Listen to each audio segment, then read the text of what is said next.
I'm Dr. Christy Pretti-Frontczak, and this is the Cliff Note version of Where to Start Instruction. It's a two-part Q&A video for ECE Solutionary Members, and this is the Cliff Note version that's available to everyone. So it starts off with the mentality of knowing that we actually have two jobs. One is a teacher, one is a boat captain, and I'll come back to those analogies, but you can be thinking about it in terms of your actions. A, are you there to teach children a certain outcome, in particular self-regulation skills, or are you there to help children return to the zone of optimal learning? We sometimes call it the green zone, and you're going to offer them a lifeline. So let's unpack what all of this means and how the two jobs play out. So in essence, what we're trying to say is that all humans learn best when they're in this zone of optimal learning, in this green zone. If their inner state is too hyper aroused, we get into this mode of fight or flight. If we are hypo aroused, we are freeze or faint. And so either time when we're in the red or the blue, we're not really ready to learn. But let's go through what happens if a child is ready to learn first, but how do we know? So we have this first step, which is we want to make sure that we have a strong relationship with the child. Without a strong relationship, we won't be able to read their cues and know whether or not they're becoming hyper aroused, whether they're hypo aroused, or whether that's just their temperament and they're actually in the green zone. The second thing is we want to make sure that we have the right mindset. We want to make sure that we are looking at the child, seeing the child behind the behavior, being able to stay in the green zone ourselves, and being able to reframe anything that we might see that's in the red or the blue as stress behavior instead of misbehavior. And then we want to make sure that we, again, know this child very well and can recognize and reduce the stressors that might be impacting them and their ability to stay in that green zone. Is the child in the green zone before we begin instruction? And do we know what we want to teach? This will come back as we think about a child who might be struggling a little bit. And then if we want to say, yep, we know where we are ready to teach, we want to know if we're teaching a common outcome. If the answer is yes, then we want to think about, is the child staying in the green zone once we begin instruction? So the reason that I asked, is it a common outcome, is because when we talk about actually how we teach, we want to know, are we teaching common outcomes or a different type? And I'll come back to that in just a second. But right now we want to go, yes, this is something that all children are expected to learn. And when I start instruction, the child stays in that green zone. And so that helps me know that by going through all of those steps, the child is really ready for me to begin instruction. And so what does instruction look like in the green zone? Well, basically, you have to know what you're teaching. And so we want to really be clear if we are teaching the common outcome or a targeted outcome or an individualized outcome. Common outcome is what all children should be getting exposed to and are learning. If a child is struggling, they may or may not be outside of the green zone. We actually need to shift our attention to teaching something different, which is a targeted outcome. This is what I call the messy middle. Might still be in the green zone, but they might not be able to do what is expected of all children. There might be an individualized outcome, but the child might still be in the green zone. But we have to start off with, are we teaching a common outcome before we can discern whether the struggle is related to an arousal state, the struggle is related to the instruction being a mismatch, or the struggle being, I need to change what I'm teaching before I think about changing how I'm teaching. So the child's still really in the green zone, but it's back to my mindset and my perception. So my job here is to understand fully what I'm teaching all children so that I can understand and begin to discern when a child struggles. My job here is also to broaden that window of tolerance. And so we want to widen or stretch that window, not close it shut. So we want to make sure that whatever we're doing instructionally is a match for the child and is keeping that window wide open or helping them learn how to make it even broader or wider.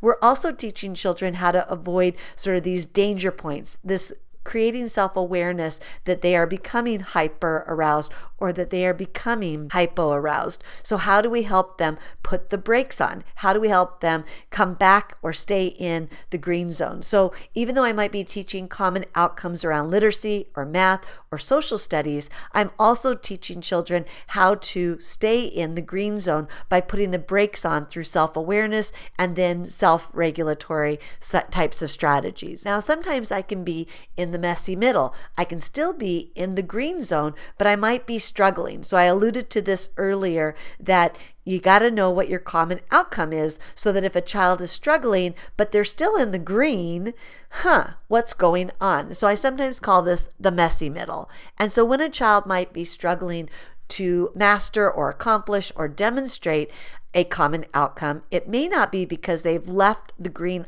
zone of optimal learning, but rather they need more focused instruction around a targeted outcome. So they might be really struggling with self-regulation skills, even though it looks like they're struggling with counting. And so we can give more embedded learning opportunities where we match focused instruction with targeted outcomes to help the child, while they're in the green zone, learn the skill that would help them stay in the green zone, right? Put those brakes on, or to widen their window, or that concurrently, by learning how to self-regulate, I'll also increase my ability to demonstrate math skills or reading skills. It might also be that instructionally, I need to help reduce or recognize that there are different stressors being caused by the instructional environment, either the materials, directions, who's there, what we're doing. And so I've got to use evidence-based strategies that help reduce the stressors, help actually put the brakes on for children, or not cause the acceleration or deceleration in the first place. But that comes externally before we can expect it to be internally. I might also use small groups and peers to help me employ those additional embedded learning opportunities, as well as help the child really practice the skills that they'll need when they start reaching the top part of the green zone or the bottom part of the green zone. How do they stay in the green zone if I can't always be there to help them? Peers can be there. So we can also do some intentional small groups where, while we're in the green zone, we practice those things that cause us to leave the green zone. We're also really thinking about the zone of proximal development. We're really thinking about how can I scaffold and support a child in this activity, in this experience, in this interaction. So again, we're in the green zone, and it may not be beautiful, but it's still a place where the child's struggling. They're still ready to learn, but I might need to do more scaffolding and support. Now, let's say that the child completely, their lid is flipped, and now they've gone, quote unquote, overboard. Our job changes at this moment. So up until now, oftentimes even through the messy middle, our job is to teach. And by teaching, we're teaching different outcomes within the same activity. We're teaching how to create a wider window, and we're trying to help children learn skills to put the brakes on. But sometimes, even for a split second, maybe for a majority of the day, the child might have their lid flipped. This is where they've gone into the red or the blue zone. Their body is hyper aroused or hypo aroused. At this point, I become the boat captain. So I'm no longer concerned about the tiered outcomes. I'm no longer even working on individualized IEP outcomes. So at some point, I could have decided that the child's in the green zone, but what they need to access, participate, and make progress is an individualized outcome. Beautiful. They're still in the green zone. You're just continuing to tier and peel back from that common outcome to the right thing for that child, the exact zone of proximal development for that child. But in this case, once their lid is flipped, you're actually in the blue or the red. Your job as the boat captain is to offer a lifeline. And unless you know the child, and unless you have that really strong relationship with them, you won't know which lifeline to offer.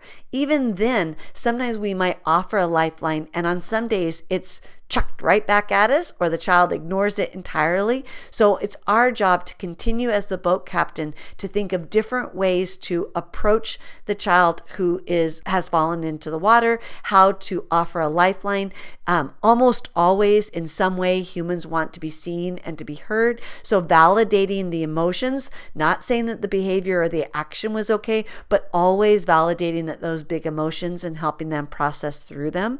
We can always offer choices. People love to have a choice, especially a choice out of a sticky situation and something that'll make them feel okay about having flipped their lid. So we really want to know, what are you interested in? What will soothe your system? Essentially, what will help you save face and feel comfortable coming back into the green? Almost always going silent, which is not ignoring. This is just being quiet. This is just sort of saying, okay, I'm here with you, and giving all kinds of nonverbal indications that you are there to support them, but not doing a lot of talking. So the go silent shouldn't be interpreted as ignoring. You're still all in and connecting. You're there offering a lifeline, but you're not doing a lot of talking. And that's right on to the last two examples, which are reduced directions and corrections. Even if you want to tell someone who's drowning to grab the lifeline, just say, grab the lifeline. And that's all you have to say. So even if you have to give a direction or correction, keep it really simple. Slow it all down, including how fast you're talking, how quickly you're moving, how quickly you're throwing the lifeline. You're allowing the child to process, but to know that you are there. And then hopefully that effort, that offering the lifeline as the boat captain, brings the child back into the green zone, even though it might be the very high part of the green or the very low part, and they're just fixing to go right back into the red or blue. You've got them in the green. Now we return to being the teacher and we go, okay, do we need to repair our relationship? Are we still good? Have I learned something about the stressors that make your lid flip? Can I reduce and do something differently in the future? Am I clear about what I'm teaching? And have I tiered it and peeled it back enough to create the exact right window of tolerance for you, as well as the exact right outcome that is your zone of proximal development?